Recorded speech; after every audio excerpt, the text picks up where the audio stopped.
esté con ustedes. Proclamación del Santo Evangelio según San Mateo. En aquel tiempo Jesús dijo a sus discípulos: cuando venga el Hijo del Hombre, rodeado de su gloria, acompañado de todos sus ángeles, se sentará en su trono de gloria.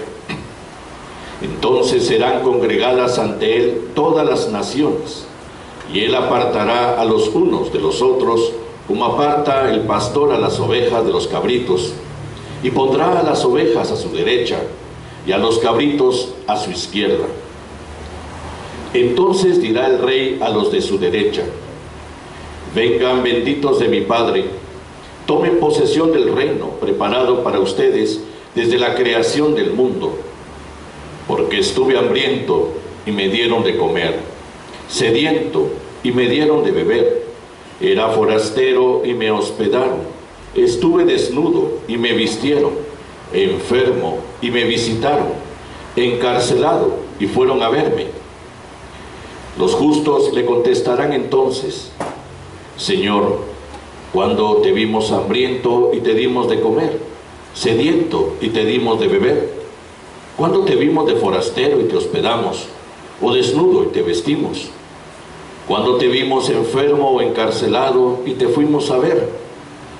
Y el rey les dirá: yo les aseguro que cuando lo hicieron con el más insignificante de mis hermanos, conmigo lo hicieron. Entonces dirá también a los de la izquierda: apártense de mí, malditos, vayan al fuego eterno preparado para el diablo y sus ángeles. Porque estuve hambriento y no me dieron de comer, sediento y no me dieron de beber, era forastero y no me hospedaron, estuve desnudo y no me vistieron, enfermo y encarcelado y no me visitaron. Entonces ellos le responderán: Señor, ¿cuándo te vimos hambriento o sediento, de forastero o desnudo, enfermo o encarcelado, y no te asistimos? Y él les replicará: yo les aseguro que cuando no lo hicieron con uno de aquellos más insignificantes, tampoco lo hicieron conmigo. Entonces irán estos al castigo eterno, y los justos a la vida eterna. Palabra del Señor. Siéntense, por favor. Llegamos al final del año litúrgico. Este es el último domingo, pero no el último día. El último día será el próximo sábado. Pero es el último domingo del año litúrgico, y el Papa Pío XI, en 1925, establece la fiesta solemne de Cristo, Rey del Universo, como conclusión de todo el recorrido litúrgico del año. A esto nos lleva, a esto nos lleva. Esta es la meta, el reinado de Cristo. ¿Cuál reinado? Ahora viene la pregunta esencial, lo tenemos que entender. A veces las figuras de Jesús que se nos pone delante de la imaginación, y algunas porque existen, ¿no? En los ábsides de las iglesias de la Edad Media, sobre todo, ¿no? Aquel Jesús potente, ¿no? Serio, con una mirada penetrante, algunos con corona y con el orbe en la mano y un cetro en la otra, ¿no? Cristo Rey, no tienen nada que ver con la figura del Evangelio, ¿eh? Nada que ver. Tal vez una emoción, un cariño religioso, una representación artística, pero nada que ver con lo que nos presenta Jesús. A veces el entusiasmo de la palabra poder, ¿no? Poder, ¿no? Es que Jesús tiene poder, Dios tiene poder, y Él me ha dado poder, el poderoso de Israel, el poder. Y aquí os canto del poder y poder y poder. ¿Se ubicarán aquí? ¿Se ubicarán en esto? Muchas veces no. A veces la idea, yo diría un poco entusiasta, de los grupos que cantan poder y poder de Jesús y poder allá, no tienen la idea de lo que están diciendo, ¿eh? Y más bien puede torcerse hasta una idea un poco de superhéroe, ¿no? No, de alguien poderoso, no, nada que ver. Hace unos días, más bien la semana antepasada, desde el Evangelio de San Lucas, porque paralelamente al camino del domingo con San Mateo, también está el Evangelio que se proclama día a día entre semana. San Lucas también va caminando hacia el reinado, ¿no? En una escenografía un poco distinta a la de San Mateo. Es el camino hacia Jerusalén, desde Galilea hacia Jerusalén, el camino del reinado, ¿no? Y cercanos a Jerusalén, los discípulos están inquietos. ¿Por qué? Porque ellos pretendían, ¿no? Y volvemos otra vez a esto porque vale la pena recordarlo, que la idea del Mesías era la idea de un rey, ¿no?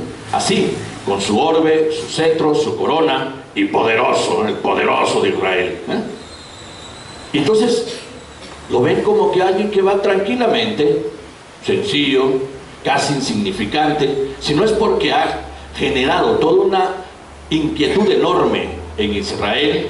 Jesús hubiera pasado desapercibido por su fisonomía, por su forma de ser, ¿no? Nada que ver con la idea de un Mesías triunfante, de un Mesías político, de un Mesías estadista, de un Mesías guerrero, ¿no?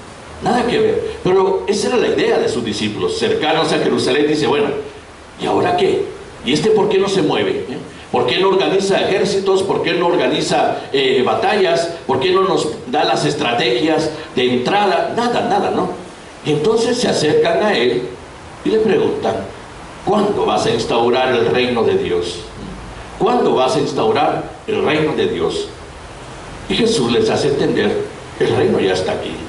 No crean que va a venir aparatosamente, no crean que va a venir así como lo están pensando ustedes, no. El reino ya está aquí. ¿Quién es el reino de Dios? Jesús con sus actitudes. No solo Jesús como persona, Jesús y su forma de actuar, Jesús y su forma de hablar, Jesús y su forma de tratar. Este es el reino de Dios. Y entonces ellos, que han pensado en ver organizar gente y organizar guerras y organizar adeptos, todo lo demás, se topan con una respuesta misteriosa, una respuesta incomprensible. La mente se les abrirá, dicen los evangelistas, el día en que Jesús resucita. Mientras tanto, no. Mateo pone esa figura, ¿no? Vayan a Galilea, ¿no? El recorrido de Galilea. Ahí estará la respuesta que buscaban. Pero es que ahora la entendemos, ¿no? Ahora la entendemos. Lejos de organizar guerreros, soldados, que vayan a la guerra y expulsen a los romanos, de eso se encargará la historia. Hace unos días, ¿no? El llanto de Jesús ante Jerusalén, ¿no? En lo alto, ¿no? Jerusalén, Jerusalén, ¿no? ¿Cómo quise que tú conocieras el día en que para ti se anunció la paz? Y tú no quisiste aprovechar la oportunidad que Dios te daba, ¿eh? Qué triste, porque de todos modos de ti no va a quedar piedra sobre piedra, ¿no? La magnificencia del templo de Jerusalén, con todas sus grandezas, era el motivo de orgullo de los israelitas, y al mismo tiempo también la solidez en la que ellos se amparaban. Y eso también resultó débil, porque también estaba ligado a una mentalidad muy humana sobre ese reinado de Dios. Entonces, ¿cuál reinado al final de cuentas? Los ejércitos de Jesús los va formando en forma muy distinta. Los va formando de acuerdo a aquellos que quieren seguirlo y ser como Él es. Ese es el ejército que Jesús va formando. Ese es el ejército que va construyendo y conquistando el mundo para el reino de Dios. ¿De qué manera? Desde el bien, desde el bien.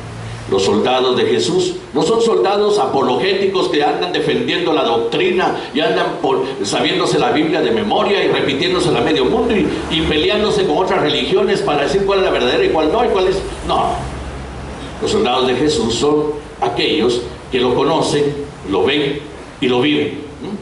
Y lo viven como Él es. Por eso hoy nos dice cuál es el código de conducta. Si se dan cuenta, es ya la forma explicada de lo que al inicio de este camino, de acuerdo al evangelista San Mateo, se nos presentó con las bienaventuranzas. Las bienaventuranzas abren la puerta al conocimiento del reino de Dios, y desde ahí todo el camino va a ser precisamente ir conociendo qué significa eso de reino de Dios, reinado de Dios, que más esa figura entonces de la corona, del cetro y del orbe, y la figura de ese Jesús con la mirada penetrante y serio, ¿no? Más bien la figura del pastor, como lo hemos visto ahora en la primera lectura, la figura del pastor. Y Jesús se ha identificado con un pastor que cuida sus ovejas, que las trata con cariño, que las protege y que está dispuesto a dar la vida por ellas. Un pastor que no era ajena a la figura del rey. Ya en algunas civilizaciones antiguas, la figura del rey y del pastor estaban fusionadas, ¿no? Por ejemplo, Homero ya habla en la literatura griega del rey pastor, ¿no? Los persas consideraban así a su rey pastor. ¿Por qué? Porque el primer benefactor del pueblo tenía que ser el rey. El primer benefactor del pueblo, no el que los oprimía, no el que los humillaba, no el que los maltrataba. Y por eso pues era una figura ideal. Y Jesús presenta precisamente esa figura ideal como una figura concreta que se realiza. Y por eso le va a decir a los suyos, ¿no? Ustedes saben que los grandes de la tierra los oprimen y los pisotean y los humillan. Que no sea así entre ustedes. Ustedes heredarán el reino. Entonces las actitudes del reino son otra cosa, No es humillación, no es prepotencia, no es autoritarismo, no es abuso. El reino de los cielos no se impone por la violencia, ni por las amenazas, ni por la Inquisición en su tiempo, que tanto daño hizo. El reino de Dios se presenta precisamente en las actitudes de Jesús. Y, ojo, miren cómo va la redacción del trozo de hoy.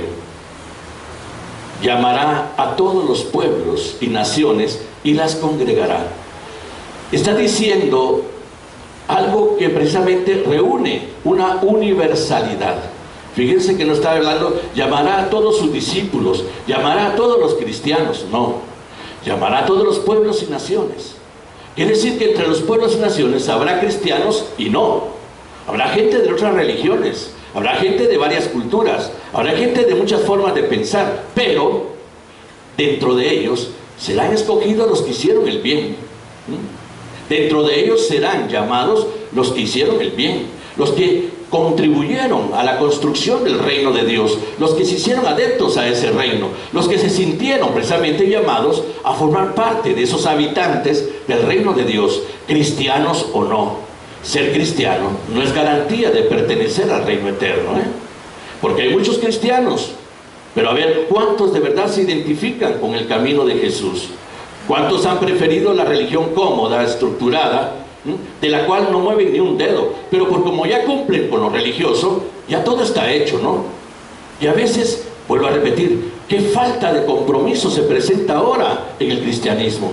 Se anuncia muchas veces un cristianismo, sí, pero muy egoísta, en función de mi sanación, en función de mi liberación, ¿no? Y tantos grupos hacen tantas actividades en función de presentar un cristianismo personalizado, ¿no? Casi donde un Dios se dirige directamente a ti. Está bien, claro que sí, porque me ama, pero desde ahí, ¿qué compromiso asumes? Muy pocos grupos presentan un cristianismo comprometedor, muy pocos grupos. Hacen grandes asambleas, hacen grandes comilonas ahí, que desayunos, almuerzos o cenas, para presentar un Jesús personalizado, que te sana, que te libera, que te consuela. Sí, qué bueno, pero ¿de ahí qué? ¿Dónde está un desayuno que me presenta un Jesús que me dice comprométete conmigo? Construir una sociedad nueva, construir una sociedad distinta. No. Hasta eso, hasta el cristianismo se ha encerrado en una función terapéutica casi individualista, donde más bien esa terapia es la terapia del bien que se abre paso en la historia. Pero hay algo aquí muy importante. El reino de Dios no depende de nosotros, Nosotros nos vamos haciendo del reino de Dios. Somos nosotros los que decidimos. El que quiera seguirme, que tome su cruz de todos los días y que me siga. Pero el reino de Dios se establecerá con o sin nosotros, con cristianos o sin cristianos. Eso es lo que quiere decir acá. Todas las naciones, todos los pueblos, aquel que haya hecho el bien, ese pertenece al reino de Dios. Ay, pero es que era musulmán y hizo el bien, ¿no? Bienvenido al reino de Dios. Era ateo, sí, pero hizo el bien. Bienvenido al reino de Dios. Y tú, cristiano, que deberías de haberte comprometido con esto, ¿dónde estás? Aquí está tu moneda. Hace 8 días, se acordarán, ¿no? Hizo un hoyo en la tierra, escondió la monedita Y cuando llegó el otro a pedir cuentas, aquí está tu moneda, ya te di lo tuyo, ¿eh? Con que así entendiste tu fe cristiana, con que así entendiste tu condición cristiana, ¿eh? ¿Por qué no hiciste como los otros que fructificaron, que arriesgaron, que trabajaron, que hicieron cosas buenas, ¿eh? ¿Por qué tú no lo hiciste? El riesgo de muchos cristianos es presentarle a Jesús la moneda intacta, ¿eh? Eso me diste a guardar, esto te entrego, aquí está lo tuyo, ya no me molestes. Fíjense el camino que hemos venido haciendo, ¿no? El mandamiento del amor, ¿no? La cima, la parte más alta, ¿no? Para empezar a caminar hacia el reino de Dios. Todo el anuncio del Evangelio encuentra su parte más alta en el mandamiento del amor. Pero el amor no en abstracto, ¿eh? Hoy se concretiza. El amor no solo en sentimientos y emociones, hoy se concretiza. El amor hecho obra, ¿eh? Hecho obra. Y la forma de la presentación de estas obras nos ponen delante de una escala de bien, ¿eh? Porque que bien, que yo de limosna, que yo movido por el amor y la compasión, pues comparta mi comida con el hambriento, mi agua con el sediento, mis ropas con el desnudo, etc. Pero aquí más allá, ¿en dónde te ha puesto la sociedad que te compromete para que de verdad las cosas se arreglen desde el bien, ¿eh? ¿En dónde te ha puesto la sociedad? ¿No? Eres una persona que tiene liderazgo en una empresa, en un gobierno, ahí estás. Entonces, no solo para dar una limosnita, sino para que el bien sea precisamente algo que arregle esa situación para que ya no haya necesidad de dar limosnitas, ¿eh? Es decir, te han puesto en lugares donde puedes influir para construir la paz y la justicia, frutos del bien, frutos del amor. Entonces, hazlo. Ahí está tu condición cristiana, ¿eh? ¿Dónde te ha puesto la sociedad? Donde tú puedes contribuir a precisamente que el bien sea la influencia que va abriéndose paso en medio de la historia. Y esto no es utopía, esto es una realidad, porque por eso nos pone las cosas más sencillas Jesús, donde lo reconocemos y que se nos hace accesible hacer. Dar de comer al hambriento, dar de beber al sediento, vestir al desnudo, visitar al enfermo, al encarcelado, ¿no? Pero desde ahí la escala tiene que ir entrando y penetrando en las condiciones de una responsabilidad, porque socialmente estoy puesto en un lugar donde puedo influir aún más, donde puedo hacer aún más, y no solo moverme por el sentimentalismo. Viene la Nochebuena, viene la Navidad. ¿Qué actitudes se asume en este tiempo? Me llamó la atención que un grupo de nuestros jóvenes pues fueron a un asilo, ¿sí? Y fueron a decir, mira, aquí vamos a venir a visitar a los ancianitos. ¿Y qué respuesta le dio la directora del asilo? No los quiero aquí. ¿Por qué? Porque solo para Nochebuena vienen y el resto del año no vuelven a venir, ¿eh? Para Nochebuena hay tamales y juguetes para todos los niños y los ancianos del mundo, ¿eh? Pero solo para Nochebuena, ¿eh? ¿Valdrá la pena eso? Sí, está bien, pero debería de ser un motivante para decir, si esto lo pude hacer en el tiempo de Nochebuena, de Navidad, ¿por qué no lo hago el resto del año? Es más, ¿qué puedo hacer más allá de todo esto, para construir? Tanto joven que empieza a buscar su vocación, tristemente, en un mundo como el nuestro, agresivamente materialista, consumista, las vocaciones muchas veces vienen orientadas a cómo vas a ganar pisto, a cómo vas a tener plata. Y muchos papás se oponen a veces a la verdadera vocación de sus hijos para que se orienten a vocaciones de buscar pisto, ¿no? De que tengan plata. Y entonces orientamos toda vocación humana a la meta de tener dinero, a la meta de tener bienestar, a la meta de tener comodidades materiales, ¿eh? Y eso se abre también al bien, y eso se abre también hacia aquello que en realidad nos exige el Evangelio, como signo de que nosotros somos miembros del reino de Dios, ¿eh? Esa es la pregunta que se debe hacer un patojo cristiano que está discerniendo sobre su vocación en medio del mundo, ¿eh? Y la pregunta que se deben de hacer muchos que ya conquistaron su vocación y a ver hacia dónde la orientan, qué bien están haciendo, porque muchas veces el bien no se trata tanto de lo material que dice aquí Jesús, sino aquello que influye directamente en la transformación de una sociedad que se hace buena, que se hace distinta, que de verdad va encaminándose a una realización de paz y de justicia, ¿eh?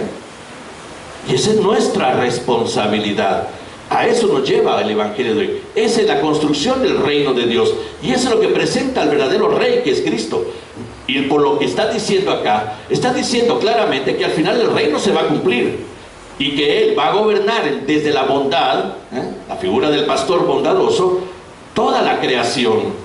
Toda la creación. Pero aquellos que se hayan hecho adeptos a ese reino, aquellos que lo hayan reconocido como su reino, aquellos que reconocen a Jesús como su rey, lo han reconocido primero en sus hermanos y en sus hermanas, en la sociedad, en los más necesitados y en las necesidades de una sociedad que grita justicia y que grita paz.